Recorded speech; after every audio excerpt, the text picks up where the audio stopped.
Hello, my name is Dan Hall and welcome to episode 4 of Calibration TV.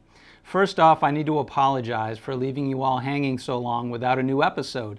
November and December were really busy months, as I'm sure they were for you too, and with the holidays I just had a hard time putting a new episode together. But thanks to some great viewer feedback, I'm making some changes that hopefully will help that in the future. A few people contacted me and said it might be better to have more videos, but have each be shorter in length. I think the 20 to 30 minute episodes were a bit too much content and viewers might not have time to sit down and watch a whole episode that way. So I think I'm going to switch things up a bit and release more video episodes, but have each be on 1 or 2 topics at the most. That should make it easier for me to release timely content and make it easier for you to watch them as well. So episodes won't necessarily be released at the end of the month. They'll come out whenever new content is available, so it's more important than ever to connect with me on social media or via email so you'll be alerted when new episodes are out. I'll put these social media sites up at the end of the video also to make sure you connect. Okay, let's get started. First, an update on a product that was featured on the very first episode of Calibration TV back in September of last year, the Fluke 5128 RHapid Cal Humidity Calibrator. As you may remember, Fluke planned to release the 5128 in October of last year. However, that was delayed a bit. I believe the unit should be ready in February or March, so we're very close to the release date. One piece of good news is that the price may be a bit lower than was previously discussed, but we'll have to wait for the final release to be sure. If you'd like to be alerted when the 5128 is officially ready for sale, send me an email and I'll send out an announcement when that happens. Hopefully I can get my hands on a demo unit as well so we can do some videos on that. One other quick product update. You may remember in episode 2 we discussed the innovative handheld pressure controller calibrator from Additel, the model 760. Well, right before Christmas, Santa delivered my 2 demo units. I'll be doing some videos on these shortly. If you'd like to try one out for yourself, contact me and I can either bring it into your facility for a demo or send one to you for a trial. Just send me an email. Okay, today I want to show you a demonstration of a brand new product from Fluke Calibration. It's a 3000 psi pneumatic or gas operated pressure pump called the 700 HPPK. As you probably know, there are many hydraulic pressure pumps that can go to 3000 psi. Some even go as high as 40,000 psi using oil or water, but not all test devices can be calibrated with liquid as the media. Most companies that do high pressure gas calibrations will use some kind of nitrogen cylinder or gas bottle as the high pressure source, but standard bottles top out at around 2200 psi, and using cylinders can raise some safety concerns. This new pump from Fluke allows you to calibrate up to 3000 psi in air and is fully portable. Take a look. So let's have a little unbagging and open up, see what we have inside. So the main component is actually the pump itself, the 700 HPPK. This unit comes with 2 fold down feet here so that when you're operating the unit on the floor, like a bicycle pump, you can put your feet on these 2 flaps in order to keep the pump from tipping over or moving.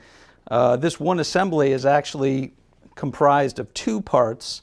This little section right here is a pneumatic manifold that you can either use on the pump. You can keep it like this and connect your reference gauge and another hose that goes to your unit under test right here in this fashion.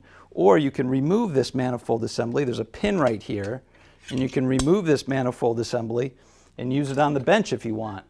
For instance, if you were using calibrating analog gauges, you might want to have them facing in an upward direction if they have attitude sensitivity, rather than having it in this position where it may read differently than it does the way it's normally installed.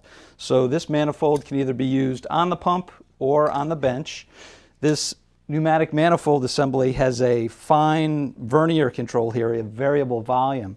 So the main pump mechanism itself is the coarse pressure generation, and then when you get close to your test point, this little vernier or variable volume is used for doing fine pressure control adjustments. There's 2 valves on the manifold assembly, vent and inlet. So if you want to generate pressure, you open the inlet valve. Let me show you how you connect the manifold to the pump. the kit comes with 2 high-pressure pneumatic hoses, which are rated to the max pressure of the pump, which is 3,000 psi. And so everything on this pump comes with connections that do not require any tools or sealants or Teflon tape. So you just put this hose on here, hand tight, and then the other end of the hose goes into the bottom of the pump assembly down here. The connections on the manifold for your reference gauge, for instance, is a 1/4-inch NPT quick connect adapter, so it does not require any Teflon tape, sealants, or wrenches either. I know they sell this kit with a number of different Fluke gauges. I don't happen to have a Fluke reference gauge, so I have this 15,000 psi gauge right here. But you simply put it into the NPT Quick Connect and turn it until it's tight, and that is good to the working pressure of the pump, which is 3,000 psi. So if we take a little closer look at the bottom of the pump assembly here, this is the hand-tight adapter for the hose that goes to the manifold assembly. So we can just screw that on with our fingers, and we don't need any Teflon tape or wrenches, any sealants.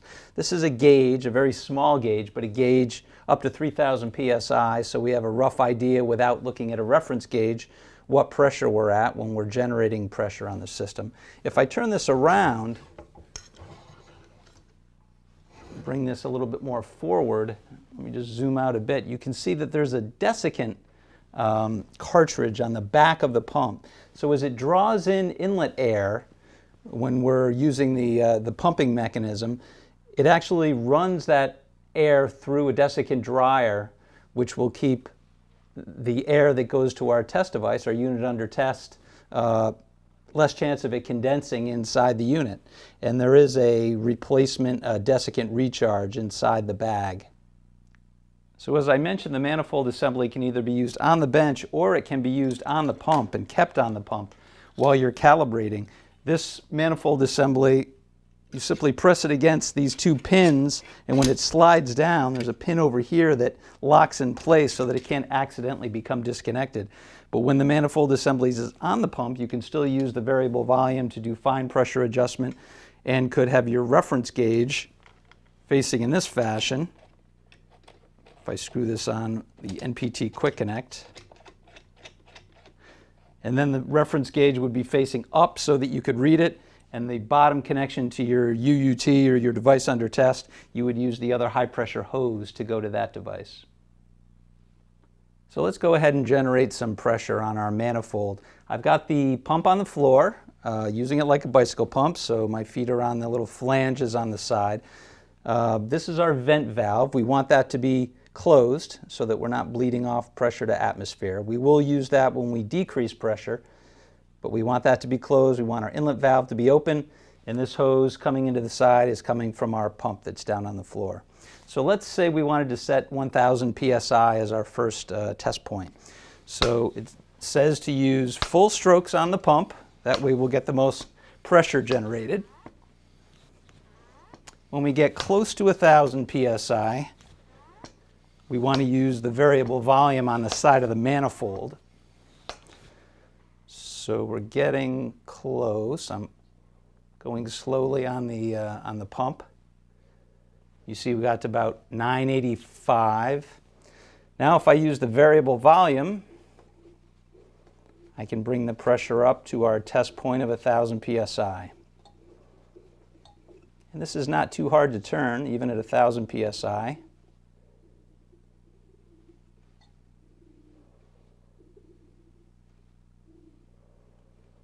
And there's 1,000. So let's say our next test point was going to be 2,000 psi.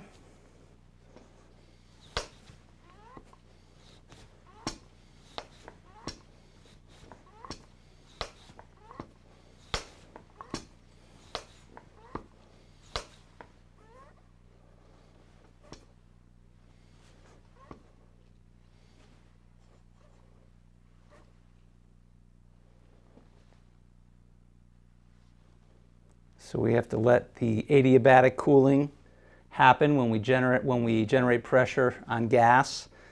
It heats up and then it tends to cool down. That's what that little drop in pressure is. See if we can get any closer with the main hand pump.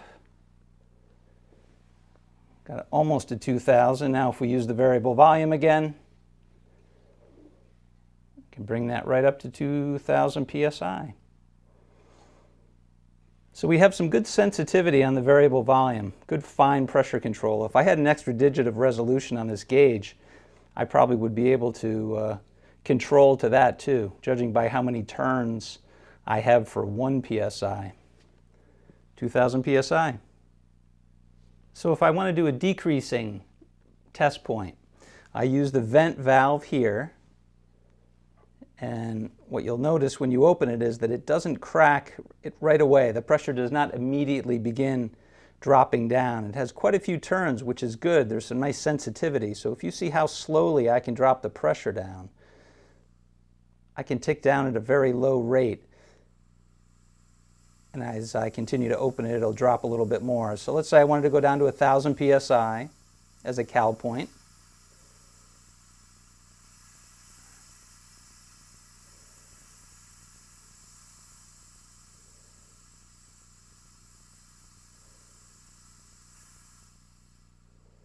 Start to close it as we get closer. So you can see how close you can get just with the vent valve that's on the pump itself without even using the variable volume. And now that I'm within a few psi of 1,000, I'm going to close that vent valve. We may have some adiabatic cooling, which would bring the pressure up slightly. And now if I just use the variable volume to go down to our test point of 1,000 psi, pretty easily done. So the vent valve has great control for decreasing pressures. You can get extremely close without even having to use the variable volume. Fluke also makes two nice size digital reference gauges, the 2700G and the 700G, and either of those could be used as the reference gauge when using the high pressure pump. So this new Fluke product is not the only high-pressure gas-operated pump, although there are only a few that I know of. My friends at Additel also make a unit called the ADT 920, and pricing is very similar. I do find it a little easier to generate 3,000 psi with the Fluke version because you can use more of your body when you pump, but that's just me. Current pricing on the 700 HPPK is $3,800. If you'd like a quote, please send me an email. And here's a special bonus for Calibration TV watchers. If you order one of these pumps in the next 2 months, that would be February or March of 2017, I will throw in a free Apple TV. That's right, a brand new 4th generation Apple TV. Why would I do that, you ask? Because then you can watch Calibration TV episodes on your flat screen TV right in the comfort of your living room. You can either use the YouTube app on the Apple TV, or you can use something called AirPlay if you have an Apple iPhone or an iPad. Okay, that's it for this episode. Make sure and connect with me on social media so you'll be alerted when new episodes are released. I should have another one out next week that covers simple automation for pressure calibrations. Thank you for watching.